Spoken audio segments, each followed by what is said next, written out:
Tako, pa dajmo vaje. Narišimo zdaj tole geometrijsko zaporedje. Se pravi, AN je 3 krat 2 na N. To bomo naredili tako, da si bomo najprej izračunali nekaj členov, v tabelo. Recimo za 1, 2, 3 in 4. Ko je N1, dobimo 2 na 1 krat 3 je 6. Ko je N2, 2 na 2 je 4 krat 3 je 12. Ko je N3, 2 na 3 je 8 krat 3 je 24. In ko je N4, 2 na 4 je 16, 16 krat 3 je pa 48. Upajmo, ne? Okej. Tako. Zdaj za zaporedje, če tako pogledamo, bo treba kar visok graf, a ne. Recimo, naj bo tule 1, 2, 3, 4.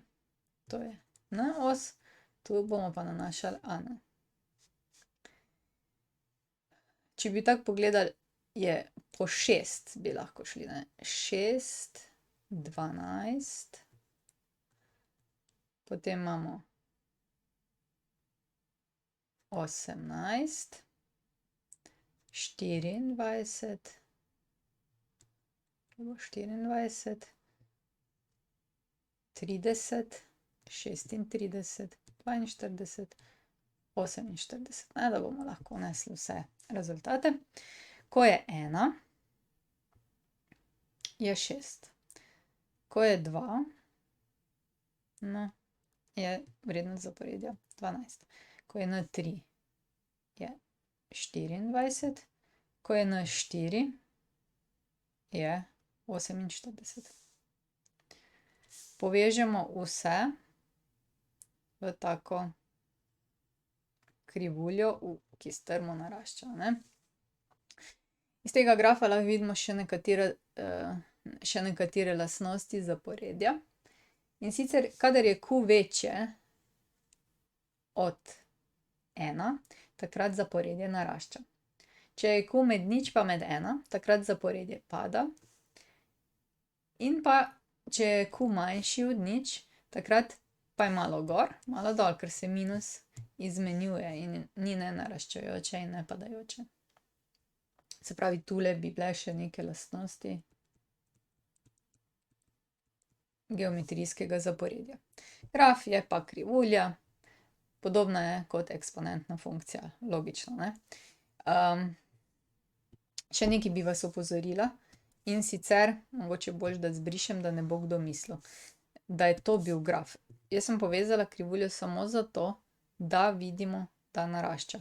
Drugače pa je krivulja grafa zaporedja vedno samo pikice. To si zapomnite, ne. Graf nima v bistvu krivulje, ampak je sestavljen iz točk. Zato, ker je zaporedje funkcija iz naravnih števil v realno. Tukaj na x osi oziroma na n osi so samo naravna števila, ne more biti tukaj 3,5. Pri 3,5 zaporedje nima vrednosti, ker ni 3,5 tega člena, ne. To mogoče ni bilo profesionalno od mene, da sem tisto povezala, ampak mogoče pa dobro, da ste se zdaj še enkrat opozorili na to stvar. Tako, gremo naprej. Recimo zapiši prve 4 člene zaporedja, pa bomo prvo B. Imamo geometrijsko zaporedje tokrat, ne, tole malo popazite, katero je. A1 je -4 in količnik je 1. To bo pa bolj, a ne, dolgočasno. Treba je zapisati prve 4 člene, se pravi A1, A2, A3, A4. A1 že imamo, je -4. A2 je A1 krat količnik, se pravi -4 krat 1 in je to -4. A3 je A2 krat količnik, kar je 1 je minus 4 krat 1, je minus 4. In A4 je A3 krat količnik, kar je minus 4 krat 1 in je minus 4. Se oproščam. In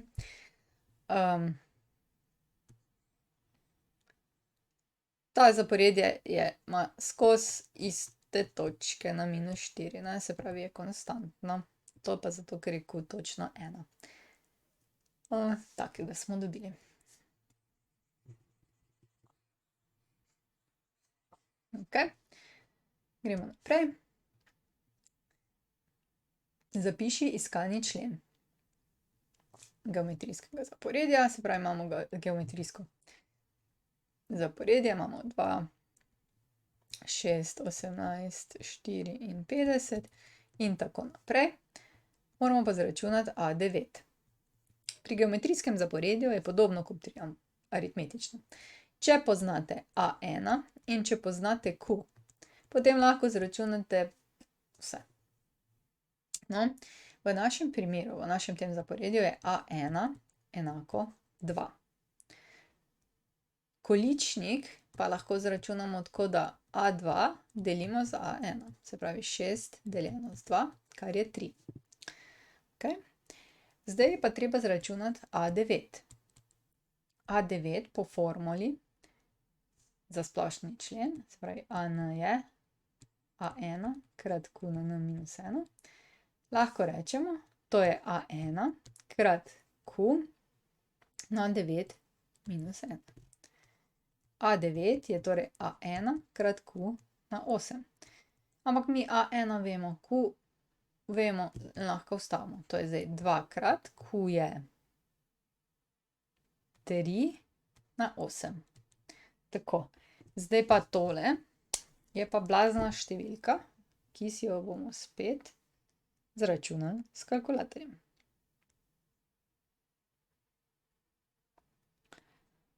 In imamo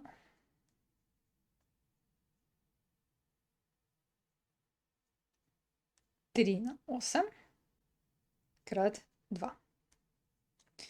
In je to 13.122. Na kalkulatorju imate eno tipko, ali je takole ali pa XY. In tam lahko rečete 3, tista tipka, na 8 je. Zato, da ne boste pač 3 krat 3 krat 3 krat 3 krat 3 krat 3 krat 3 vnašali, a ne. Lahko pa tudi, saj konec koncev imamo pa čas, a ne. Tako, to so bile zdaj nekatere vaje. Prišli smo do konca. Če želite ali morate videti več, si poglejte na moji spletni strani ninarazlaga.si ali pa se naročite na moj YouTube kanal. Se vidimo!